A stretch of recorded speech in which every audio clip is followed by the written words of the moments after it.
Hi, this is the Absolute Business Mindset podcast. Here are some of my thoughts, ideas, and comments. So, I wanted to talk to you today about business and sports. So, it's the first weekend of the Six Nations in rugby, and it's also the American football Super Bowl this weekend. So I thought it'd be interesting to be able to give you some ideas, my ideas about how sports and business impact each other. So we're not going to talk specifically about sports business, because I think that's a whole subject in itself. And maybe we can touch base with that at a later stage, how sports and business have grown together.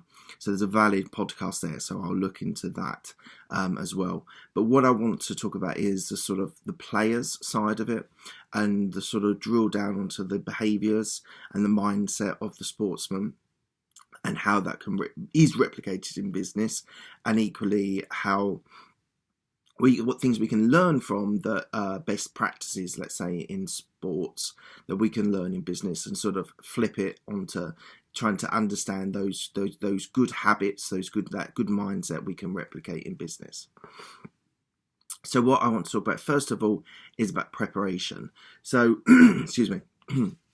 So it's well written and reported that the best in sports are the guys that prepare. I don't think this can be underestimated at all. The whole saying, I think Michael Jordan said that he missed 1,000 shots, but he kept on practicing. I'd imagine that people like Tom Brady would say that he's the first in and the last out. So a lot of the stuff that you need to do to be successful in business and in sports is about preparing yourself. And that might be keeping yourself healthy and fit. That equally needs to be done in business. I strongly believe that the best businessmen are the people that have a balance between their exercise and meditation, as well as being able to deliver on meetings and presentations and demos, whatever it is. So I think you do need to prepare yourself. As I said, first in, last out. Now that's not to say you have to do silly hours all the time.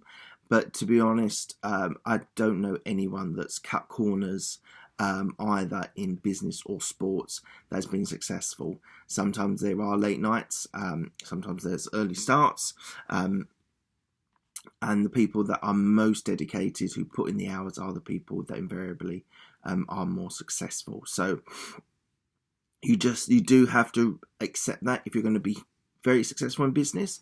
If you just want to be an average employee, then that's absolutely fine. A sort of 9 till 5 will suit you very well. But if you're sitting here listening, or in the gym, or traveling, and you're wanting to listen to this, or on YouTube, I think you want a little bit more than just a 9 till 5 job. So a lot of preparation is needed to be successful. There's another point I want to make is about focus. So they all kind of join together in that you need to be truly focused on what you want to achieve, and that's part of goal setting, which in the sports you would have set goals at the start of the year, whether that was to reach a Super Bowl, go to the playoffs, in the top 2 in the Six Nations, beat said country, whichever country it is. There will be that sort of focus on those sorts of priorities. In business, you're more likely to deliver new wins, or you're more likely to deliver an innovation or a new module, whatever it is. So you do need to focus on that, and that's part of goal setting, which is we talked about recently on my podcast. So goal setting is very, very important in everyone who is serious about their business and equally serious about their life. I honestly believe we should be setting goals for our personal life as well as our professional life. So you want to be a better father, but how are you going to be a better father? You're going to go to every meeting, every parents' evening, every event your child is participating in, whatever that is. I think you need to have that part of your armory as well for your personal life. It might be spending better quality time with a family member or your wife or husband, whatever it is. So I think it's incredibly important that you set goals and you keep focused on those goals. And every time you see yourself diverting away, catch yourself, bring yourself back onto track, and focus in on those things. Next point, which is kind of covered, but no harm in sort of bringing it out a little bit more, is dedication. So being dedicated to your job. There is a sort of, that's all to do with focus and preparation, but there's in being first in and last out, but equally there's a commitment in your mind for that career, that job. I think there's something slightly different about dedication to everything else we've talked about. You've got to be dedicated to a company that you're working for, whether that's your own company or whether that's a company that you work for. There are leaders all through business. They're not just at the CEO or partner level. So you need to be dedicated to that company. If not, then you should move on, and there are always other opportunities. So I would say that you need to make sure that you're dedicated to the company that you're working for as well. It will bring a lot of happiness and a lot of joy if you have that sort of dedication. Right, next point I want to talk to you about is there are always managers, there's always CEOs, there's always players, there's always employees. A lot of the sort of business structure that's now in sports, a lot of the structure that's now in sports is based on business, because a lot of businessmen came in and wanted to run their sports franchises and clubs and like a business. So a lot of the American football teams are franchises, and they have their owner, sort of CEO partner level, and then they've got various levels of management in between them and the players. So yeah, I think you kind of get your you kind of, I think you don't need to go into too much more detail about that, but essentially there's always players, there's always employees, there's always managers, there's always people who sort of look after that team. They're not always called managers. It's a bit confusing. You would think managers are managing people, but sometimes we've said in the previous podcast, you can be managing projects, managing people, or managing clients. So not always managers mean managers. So for us in sports, I mean a manager to be someone who looks after their client, their company, their business, their team. So yeah. Equally, the next point I want to talk about is performances. So there are focal points in your year, whether that is delivering a project, whether it's delivering a demo, whether it's delivering, there's various other times.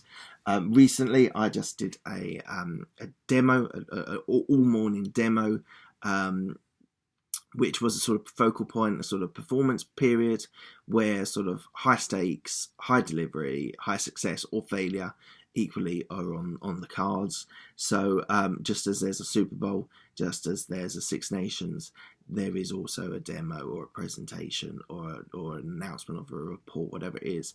So that's equally seen in the business world as well as in the sports world. Also, there is your manager. So we talked a little bit about the manager, and there's reviews. So as we have sort of focal points. There's also reviews at the end. So after you set your goals, both have reviews by their managers. In the company, it's very much on performance year, on moderation. There is that sort of in business as well. At the end of the season, there'll be some sort of review. One of the, just a not funny side note, but there's also in business, there's journeymen, which are people who've worked for many companies. There are stayers, people who will stay at that company for 20, 30, potentially 40 years. There are superstars and there are big sign-ins. all of those people exist in business on a lesser or more degree. There's people that have spent many, many years at the same company. That always happens. There are people that are the journeyman that have been to many different people, many different companies, sometimes a little bit too many, too often. I think that's in business, and I suppose in sports as well. But sports, I think it's a fair shout for everyone. You need to be able to spend time at a company developing yourself, and if you move too quickly, you shorten that investment in you. So I would say always those journeymen. Superstars, well, I think everyone at a business has found people that are deemed superstars, who are the big performers, the big hitters. I think the people that are rising to the top and sort of seen as the future of the business are your sort of superstars, and they often deliver high reward. There's also that, and the big signings. So if someone leaves and you want to replace him with someone else or her, it doesn't have to be him, of course. Then equally you need to pick up big signings from other companies, other businesses. So the last point, last point I want to talk about is playbooks. So in American football, I know they've got lots of playbooks and lots of plays in a playbook that you've got for each franchise. And what's interesting, I just saw a brief comment as a guy who's moved from rugby union to American football, and he said the playbook is just huge compared to rugby union. So there are those playbooks on how you perform in certain scenarios, and to a point, I think it wasn't that long ago we actually did have a playbook at our company for a particular sort of niche area, and it was all the different things that we sold all in one place that everyone could find if they needed to present to someone. So even to the point of it being called a playbook, there was a playbook in our business as well. Something else I've put in, you need to be supported by your managers. So your managers need to believe in you, and you're only really going to be successful if you have your managerial support. That might be a line manager, that might be a boss.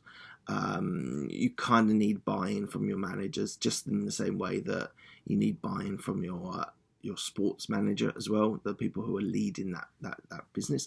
And equally, it could be the leading of the business from the owner. Equally, it could be the manager who runs the business or runs the sports team. So you need to have that sort of support as well. So I've talked a lot here. We're just up to 13 minutes about the relationship between sports and business. And basically, I think if I was talking to you maybe 50, 60 years ago, there would be less similarity between sports and business. I think it's coming during the late 20th century, early 21st century, that people are more now aligning sports with business.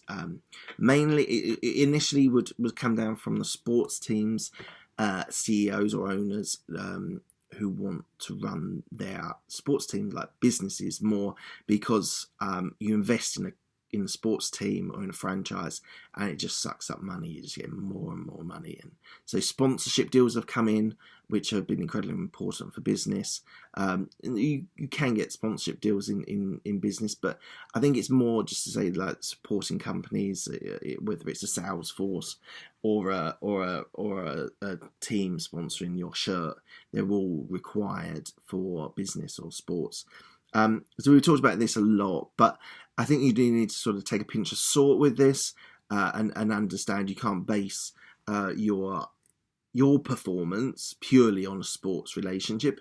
It's taking snippets out of the best, and I think if you think of people like Tim Ferriss who take the ideas from sports from successful people, whether they're sports people, authors, great thinkers, philosophers, whatever. Tim Ferriss has a lot of people on regarding that. So check out his podcast.